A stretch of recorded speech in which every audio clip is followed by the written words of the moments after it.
직무 분석에 대해서 정리를 해보려고 합니다. 여기서는 직무 분석의 정의 및 목적에 대해서 우리가 먼저 좀 정리를 해볼 것이고요. 그리고 직무 분석이 왜 중요한지, 어떤 중요성을 가지고 있는지를 좀 보도록 하겠고, 그리고 직무 분석의 유형 및 방법과 관련해서 구체적으로 내용을 한번 정리하는 그런 시간을 갖도록 하겠습니다. 직무 분석에 대해서 내용을 정리하도록 하겠습니다. 첫 번째, 직무 분석의 개념, 정의에 대해서 정리를 좀 해보죠. 조직에서 일하는 사람들은 각자 맡은 일을 가지고 있습니다. 일반적으로 직무는 개인이 수행하는 과제들의 집합이다라고 이렇게 우리가 정의를 할 수 있겠습니다. 여기서는 용어의 정의에 대해서 우리가 조금 좀 관심을 가지고 볼 필요가 있습니다. 첫째, 직무라고 하는 거는 개인이 수행하는 과제들의 집합이다라고 이렇게 우리가 정의하고 있습니다. 자, 개인이 수행하는 과제들은 개별 활동 등의 집합으로서 직무에서 수행해야 될 그런 목표를 달성하기 위한 가장 기본적인 작업 단위들이다라고 볼 수가 있겠습니다. 직무와 매우 유사한 개념인 직책이라는 게 있습니다. 직책은 조직에 속한 종업원 각각이 수행하는 과제들의 집합으로 정의가 되고 있습니다. 다시 한번 정의합니다. 직책이라고 하는 것은 조직에 속한 종업원들 각각이 수행하는 그런 과제들의 전체적인 집합을 우리가 직책이다라고 이렇게 정의를 하고 있다는 겁니다. 그렇기 때문에 조직에는 종업원들의 수만큼 많은 직책의 수가 존재할 수가 있죠. 그리고 종업원 각각이 매우 유사한 그런 과제들을 수행하는 경우에는 조직 내에 많은 직책들이 서로 유사한 직책으로 만들어지게 되고, 이런 유사한 직책들을 통합해서 묶은 게 바로 직무라고 이렇게 우리가 부를 수가 있겠습니다. 지금 여기서 우리가 다루고자 하는 것이 바로 직무 분석이 되겠습니다. 그래서 직무라고 하는 것은 조직 내 많은 유사 직책들을 한꺼번에 묶어놓은 것들을 우리가 직무, 잡이다라고 이렇게 얘기를 한다는 것이죠. 예를 들어서 조직 내 10명의 종업원들이 맡고 있는 일이 서로 다르다면은 직책과 직무는 동일한 개념이 되어서 10개의 직책 또는 10개의 직무로 이렇게 우리가 구분을 시킬 수가 있을 것입니다. 그러나 10명의 종업원들이 하는 일이 매우 유사하다면 10개의 직책이 존재하더라도 이러한 직책들을 묶어가지고 한 개의 직무로 만들 수가 있다고 하는 것이죠. 이해되시죠? 그래서 우리가 직책과 직무에 대해서 구분을 할 수 있어야 된다는 것입니다. 따라서 직무는 조직을 구성하는 가장 기본적인 단위로 간주될 수가 있습니다.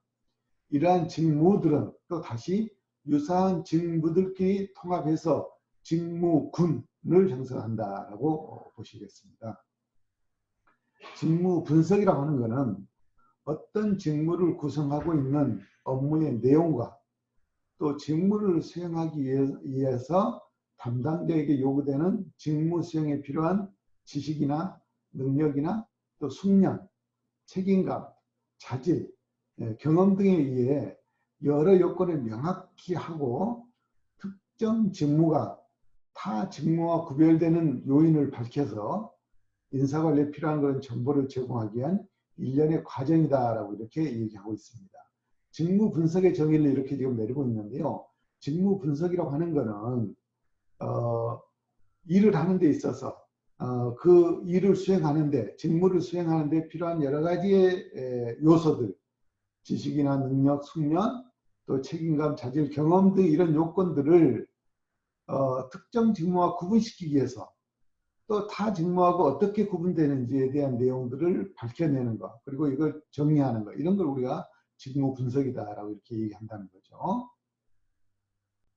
직무 분석은 어떤 직무의 과거 상태와 또 미래 모습을 연구하는 것이 아니라 어떤 직무의 현재 내용을 조직적, 과학적으로 체계화시키고 또 인적 자원관리에 필요한 직무 정보를 제공하는 작업에 이러한 작업을 하는 것이 바로 직무 분석이다라고 이렇게 정리를 할 수가 있겠습니다. 직무 분석의 목적에 대해서 정리를 해볼까 합니다. 우리가 8가지 정도로 구분을 해서 정리를 하도록 하겠습니다. 직무 분석은 합리적인 인사관리뿐만 아니라 기업의 다양한 그런 전략적 목적을 수행하기 위해서 실시가 되고 있죠. 인적자원관리 대상은 특정 직무와 관련해서 조직 내의 인간으로부터 직무와 연관된 인간이 명확하게 인과관계가 밝혀져야 된다 하는 것입니다. 그렇기 때문에 직무의 내용과 특징 중에서 어떤 일을 어떠한 방법으로 어떤 목적을 가지고 할 것인지 하는 것들이 바로 명확하게 밝혀지는 게 바로 직무 분석의 목적이다라고 이렇게 볼 수 있겠습니다. 직무 분석의 첫 번째 목적은 조직 합리화 기초 작업이 필요한 그런 직무 명세서와 기술서를 작성하는 것이다라고 하는 거죠. 자, 여기서 우리가 직무 명세서, 직무 기술서라고 하는 이런 용어가 이제 처음으로 등장을 합니다. 이 용어들에 대해서 우리가 이해가 좀 필요합니다. 직무를 계획적, 능동적으로 수행하기 위해서 종업원들에게 직무의 범위, 또 책임과 권한을 명확히 해야 되는데, 특히 직무 수행 중에 누구로부터 지시와 통제, 감독을 받아야 되고, 또 누구를 어떻게 통제, 감독해야 되며, 누구와 함께 직무를 수행해야 되는지를 결정을 하는데, 이러한 과정에서 합리적이고 조직적으로 업무를 진행하기 위해서 직무 기술서와 직무 명세서를 작성을 한다. 이렇게 보면 되겠습니다. 첫 번째 목적, 조직 합리화의 기초 작업을 위해서 우리가 직무 기술서와 직무 명세서를 작성한다고 하는 것입니다. 자, 직무 분석의 두 번째 목적으로서는 종업원들을 채용하고 배치시키고 이동시키고 승진시키는 그런 기초 자료로 활용이 되어진다는 거죠. 상당히 중요한 자료입니다. 종업원의 채용에는 적성과 능력을 기초해서 선발하고 또 배치시키고 이동시키고 승진시키는 이런 기준으로서 직무 수행의 능력과 특성을 그 종업원이 과연 충분히 갖추고 있는가를 고려해야 되는데, 이러한 내용들을 사전에 분석하고 비교한 그런 자료들을 만들어내기 위해서 우리가 직무 분석을 한다라고 이렇게 보시면 되겠습니다. 세 번째로는 업무 개선의 기초 자료로 활용이 된다라고 하는 것이죠. 직무 분석을 통해서 체계화된 그런 직무 내용이 만들어지기 때문에 업무 개선의 기초 자료로서 많이 활용될 수가 있겠습니다. 업무의 진행 흐름을 파악해서 조직의 능률적인 그런 개선 방안을 연구할 수 있고, 또 결정적인 업무 단위 내용을 표준화해서 사무 처리 방법을 통일성 있게 이렇게 만들 필요가 있다고 할 때 바로 이 직무 분석 자료가 기초 자료가 될 수 있다고 보겠습니다. 또 인사국가를 바르게 실시하기 위해서도 직무 분석을 한다고 하는 것이죠. 인사국가 중에서 업적과 관련해서 국가 측면은 계획 성과와 실제 성과를 비교하는 것입니다. 이러한 것은 공정성이 전제되어야 하므로 사전에 직무 수행에 필요한 그런 지식, 기술, 숙련, 태도 등을 어느 정도 갖추었는지를 직무 분석을 통해서 구체적으로 밝혀낸다라고 하는 것이죠. 다섯 번째로는 정확한 교육훈련 자료로서 이게 쓰여질 수 있다는 것입니다.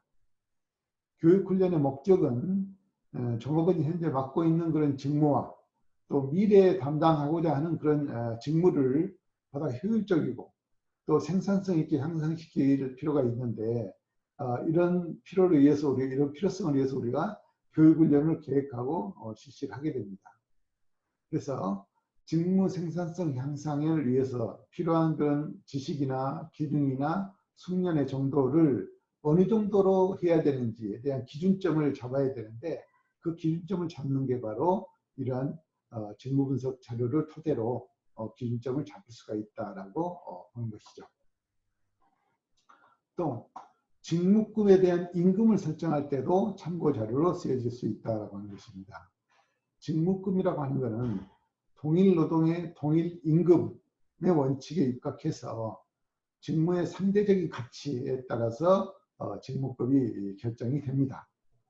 직무급은 개인적인 요소에 해당되는 학력이나 경력, 연령, 능력 등의 요소에 의해서 결정되는 본인 임금과 차이가 있고, 또 직무의 상대적 가치를 결정하는 것이기 때문에 직무평가를 통해서만이 가능한 그런 임금 결정 방식으로 볼 수가 있겠습니다. 그렇기 때문에 직무급에 대한 임금 결정 기준으로는 직무에 대한 숙련도, 또 직무별 난이도, 또 직무에 대한 책임의 범위, 작업 조건, 이런 특성을 고려해서 직무급을 결정을 했을 때 바로 현실적인 그런 직무급이 만들어질 수 있다라고 보는 것이고, 이러한 그 직무급 임금을 결정할 때 바로 이런 자료가 쓰여지고 있다라고 볼 수가 있습니다. 7번째는 경력계획의 개발이 되겠습니다. 개인의 경력계획은 직무 내용을 충분히 이해하고 경력 단계에 따라서 그 직무를 수행하고 또 경력 관리를 통해서 경쟁력을 개발하는 것이죠.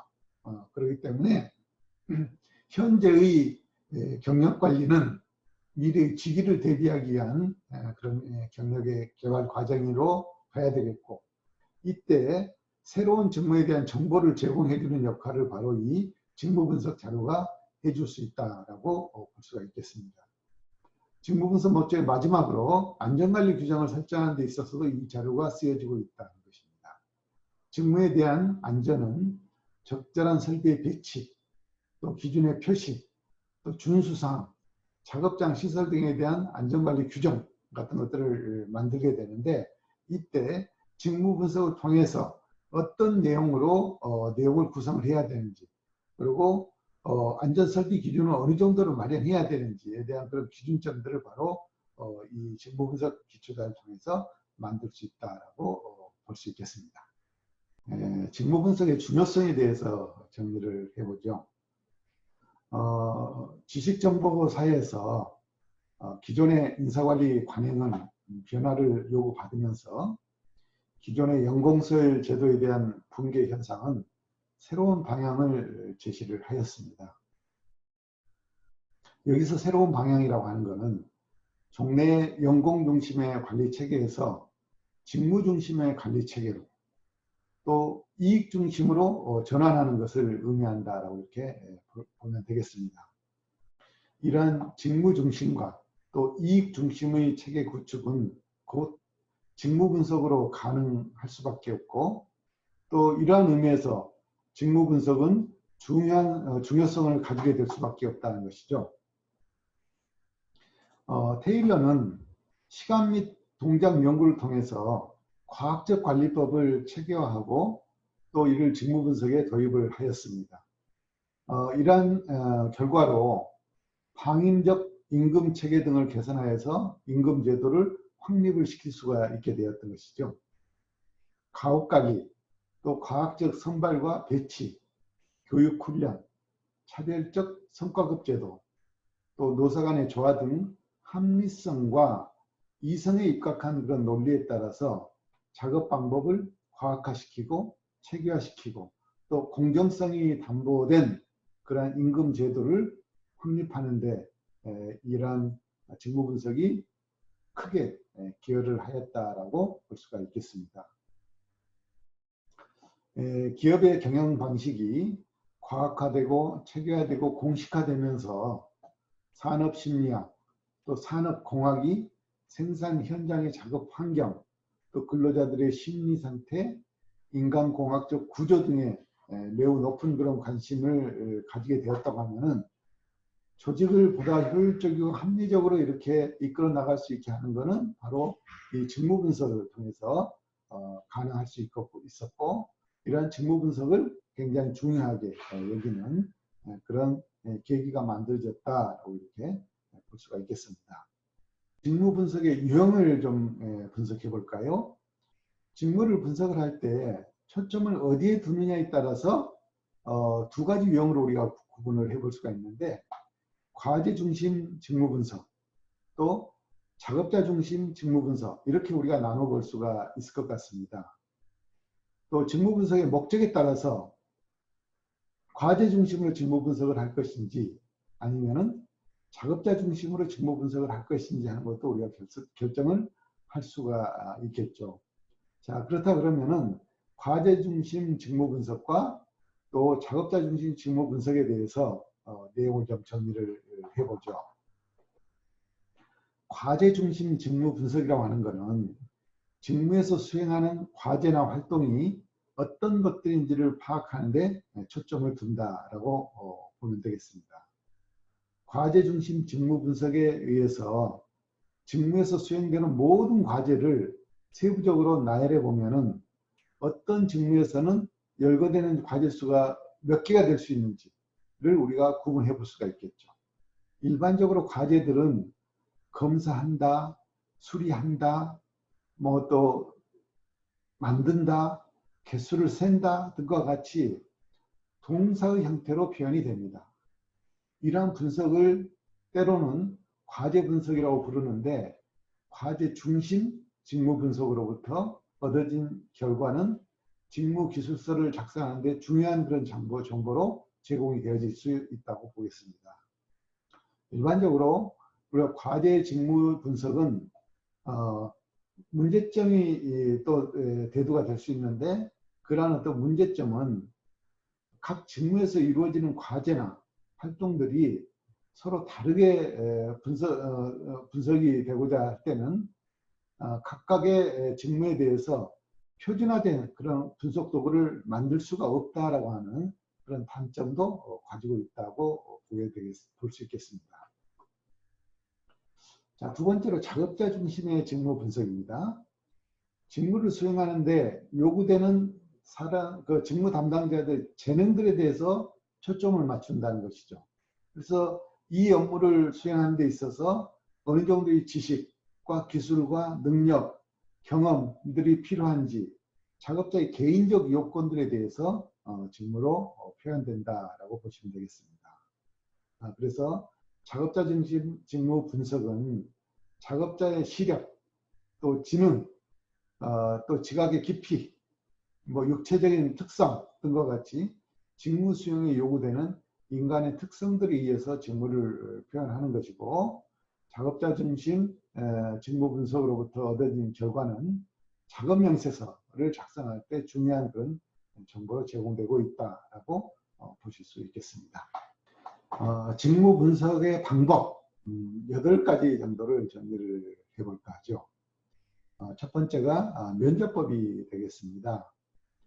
면접법은 기술된 정보와 또 기타 여러 가지 기존 자료, 실무 분석을 위한 특별한 그런 내용들을 바탕으로 해서 개별적으로 혹은 집단적으로 면접이 필요한 그런 분석 방향들을 정보를 획득하고 분석하는 그런 방법이 되겠습니다.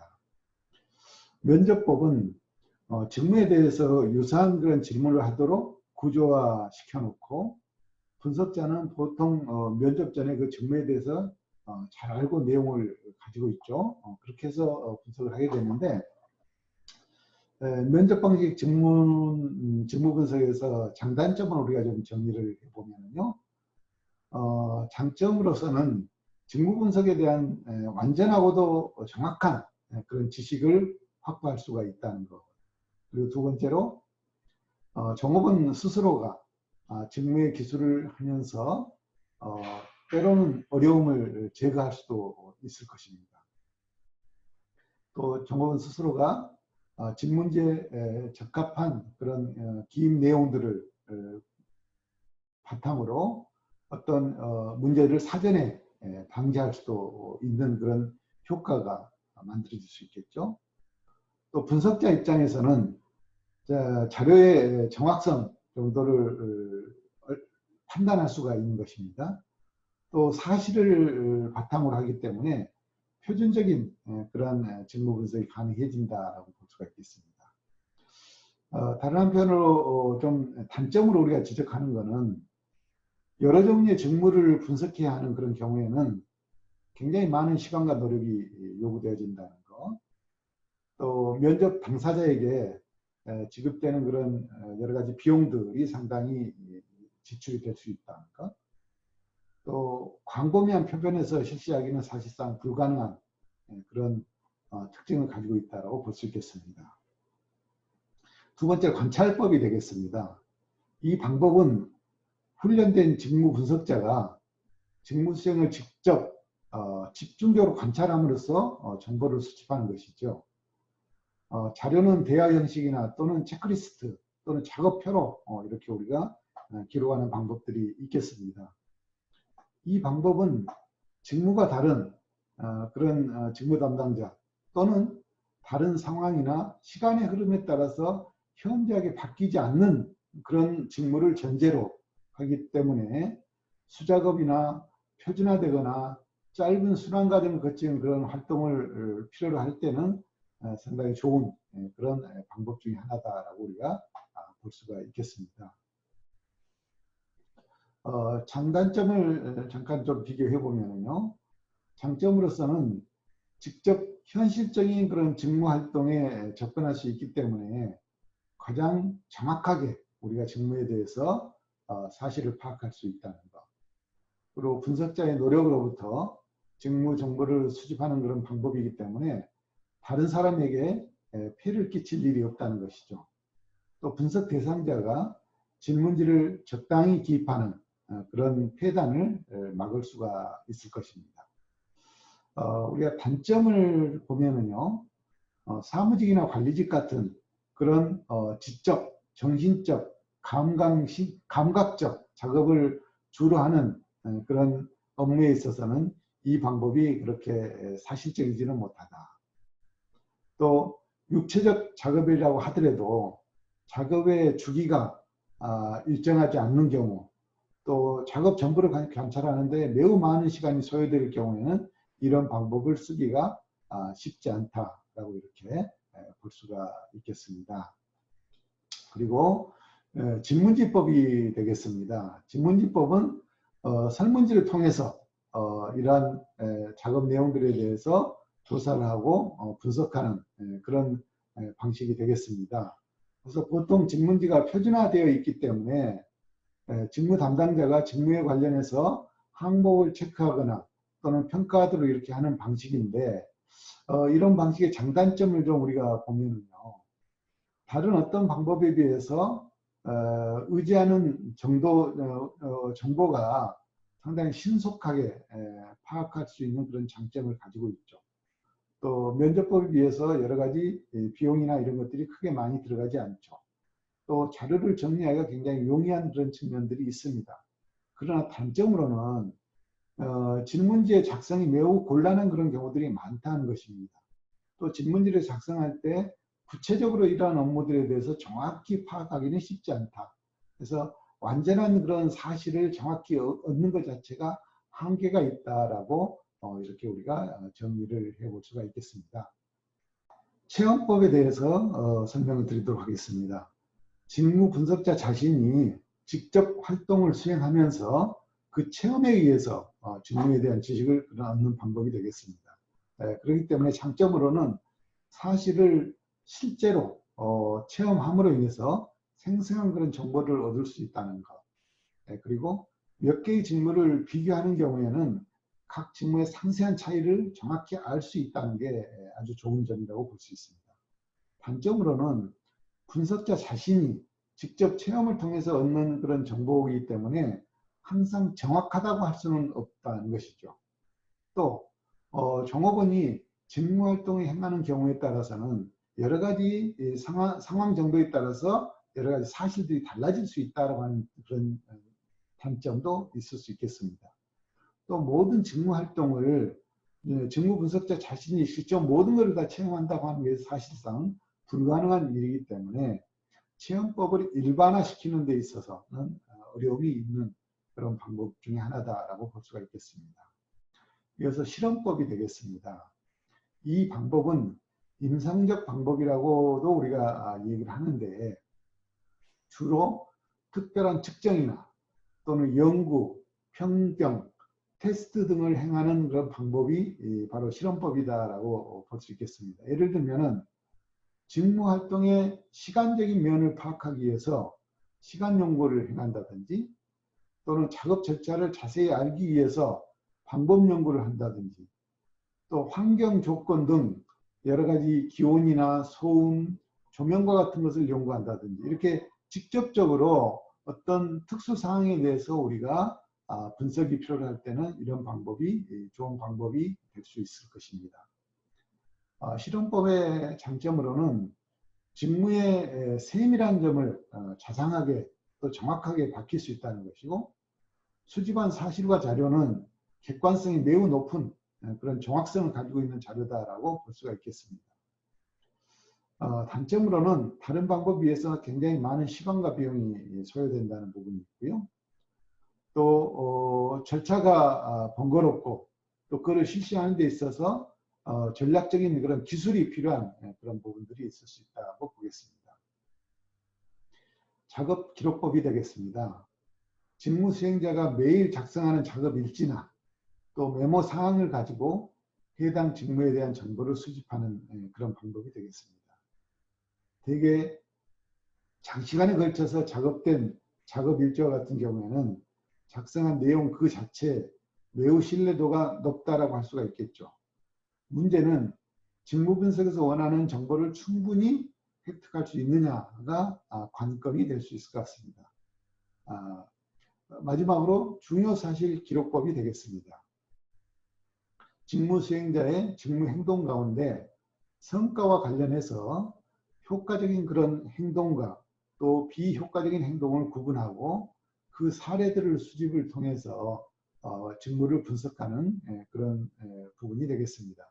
이 방법은 직무 행동과 또 직무 성과 간의 관계를 직접적으로 파악할 수가 있는 장점이 있지만은 수집된 많은 직무 행동을 분류 평가하는 데 있어서 시간적 노력이 소요된다는 점들이 또 하나 단점으로 작용할 수가 있겠습니다.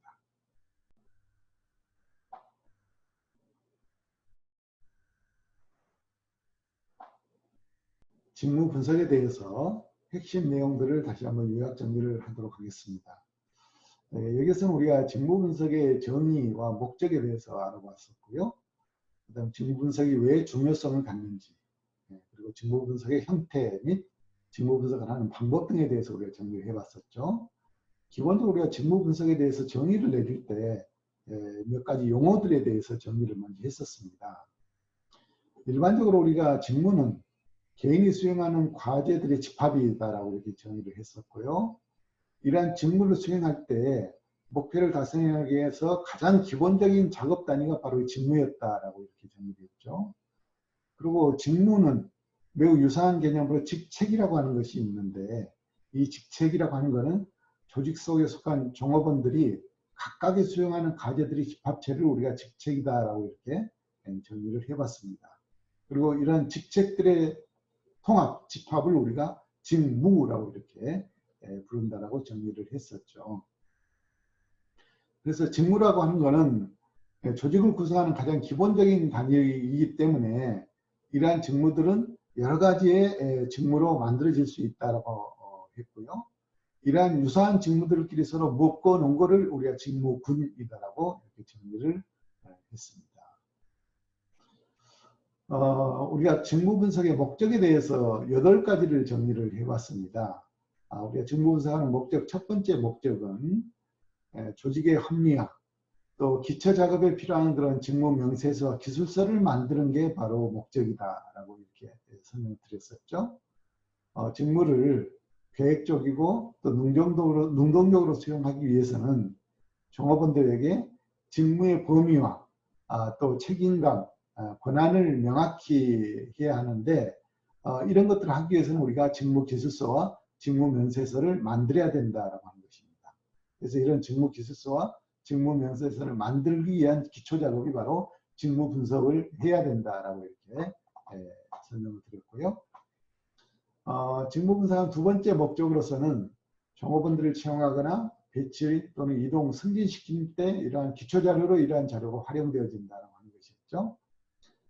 종업원의 채용과 적성과 채용에는 적성과 능력을 기본으로 해서 선발해야 되고 또 배치시키고 승진시켜야 되는데 아주 중요한 이런 작업들을 진행하는 데 있어서 바로 이 직무 분석 자료가 기초 자료로 활용되어진다라고 봤습니다. 세 번째로는 업무 개선을 시키는 데 있어서 기초 자료로 활용되어진다는 것이죠. 직무 분석은 매우 체계화된 그런 내용으로 구성이 되어지게 되어 있습니다. 그리고 그렇게 작성된 서류이기 때문에 업무를 개선시킬 때 아주 좋은 그런 자료로 활용이 되어질 수 있는 그런 성격을 가지고 있습니다. 또 인사고과를 올바르게 실시를 해야 되는데 이러한 인사고과를 정확하게 실시하는 데 있어서는 바로 이 직무 분석만큼 좋은 자료가 없다 이렇게 보는 것이죠.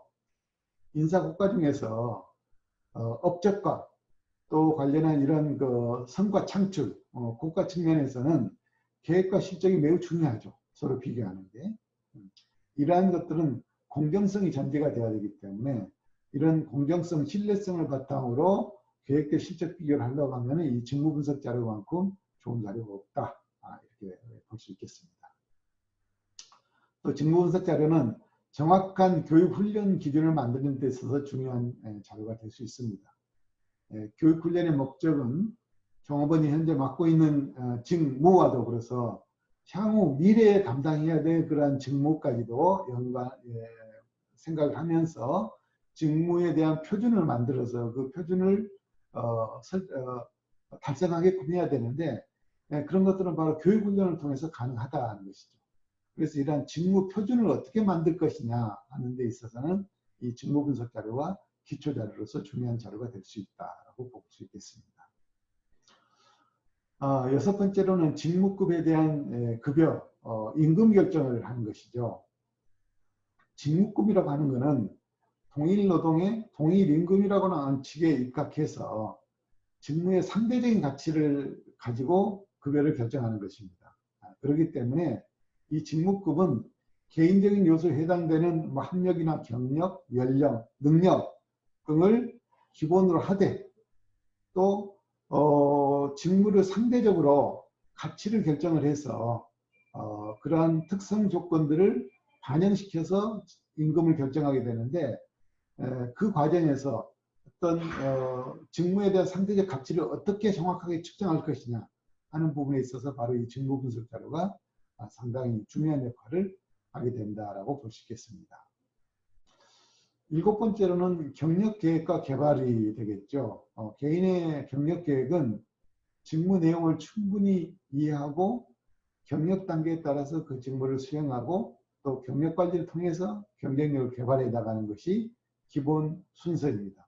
그런데 이러한 과정들을 개발을 할 때 새로운 직무에 대한 그런 정보를 제공을 해야 되는데 그런 새로운 직무에 대한 정보 제공 자료로서 이 직무 분석이 굉장히 중요한 또 충분히 이런 역할을 할 수 있는 그런 자료다라고 판단하는 것입니다.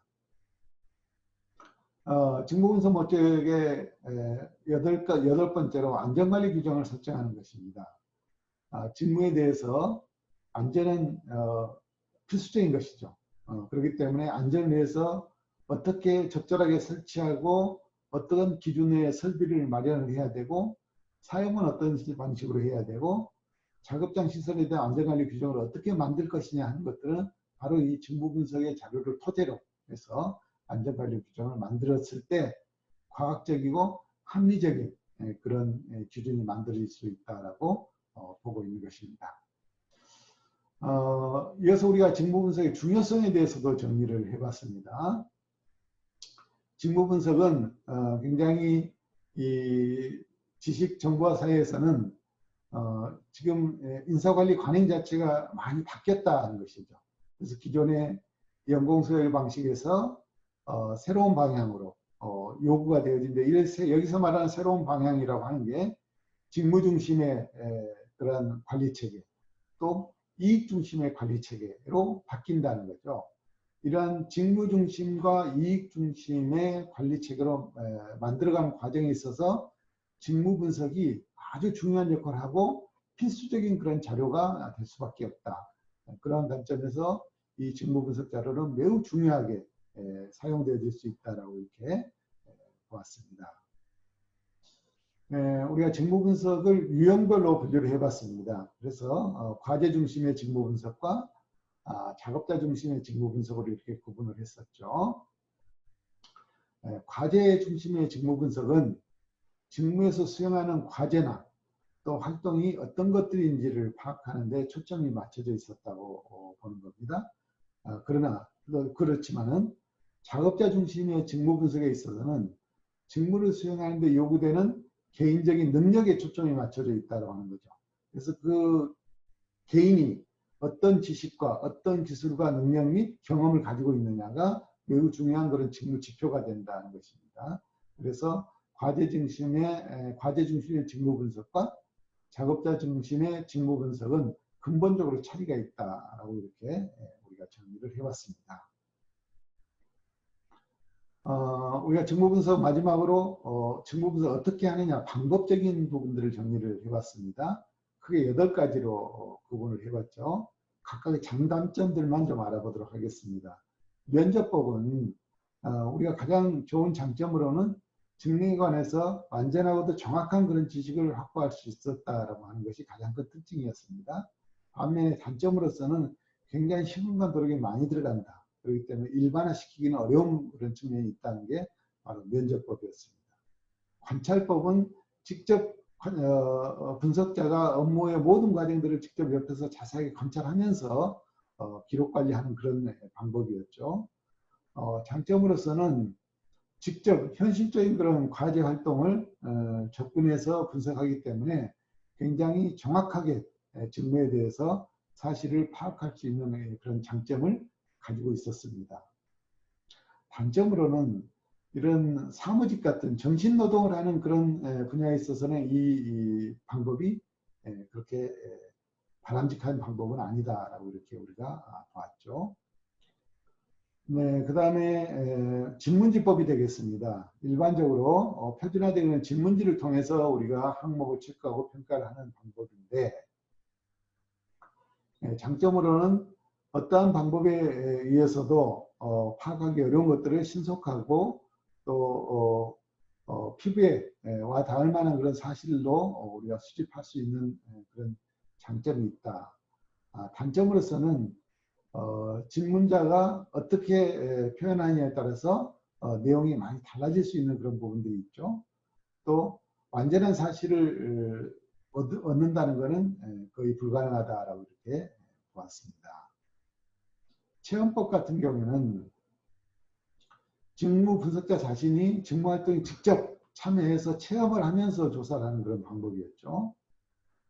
그렇기 때문에 장점으로는 사실을 실제로 정확하게 체험을 통해서 얻는 거라 생생한 그런 정보를 얻을 수 있는 장점이 있다라고 보고 단점으로서는 모든 부분에 있어서 자신이 직접 참여를 해야 되기 때문에 정보를 얻는 데 있어서도 노력이 많이 들어가고 또 그 정보가 정확하냐 하는 거에 있어서는 객관화를 시키는 데 있어서 좀 어려움이 있을 수 있다라고 보고 있는 것입니다. 실험 실습법 같은 경우에는 어떤 특별한 내용들에 대해서 측정을 하거나 연구를 하거나 테스트를 할 때 하는 그런 방법이다. 장점으로서는 세밀한 그런 정보를 자상하게 얻을 수 있다라고 하는 그런 장점이 있습니다. 또 수집한 사실과 재료는 객관성이 굉장히 높은 그런 신뢰할 만한 자료다라고 우리가 생각할 수 있습니다. 단점으로서는 시간과 비용이 많이 들어간다는 거고 또 이런 방법을 쓰기 위해서는 전문적인 어떤 기술이 필요한 그런 경우들이 있다라고 이렇게 봤죠. 작업 기록법 같은 경우에는 오랜 기간에 걸쳐서 작성한 작업 일지나 메모 사항들을 가지고 분석을 해서 정보를 수집하는 그런 방법이다라고 봤습니다. 그래서 신뢰도는 상당히 높다라고 이렇게 볼 수가 있죠. 그리고 중요사실 기록법, 직무 수행의 직무 행동과 관련해서 효율적인 것과 비효율적인 것들을 구분을 하고 각각 구분 항목에 맞게끔 우리가 이렇게 작성하는 그런 방법이 되겠습니다. 그래서 이 방법은 직무 행동과 직무 성과 간의 관계를 직접적으로 파악할 수는 있습니다. 그러나 수집된 많은 그런 직무 행동들을 분류평가하는데 굉장히 시간과 노력이 많이 들어가고 또 여기에서 얻은 정보가 해당 직무에 대해서 대표성을 갖느냐 하는 데 있어서는 한계가 있는 그런 방법이다라고 이렇게 우리가 정리를 해보았습니다.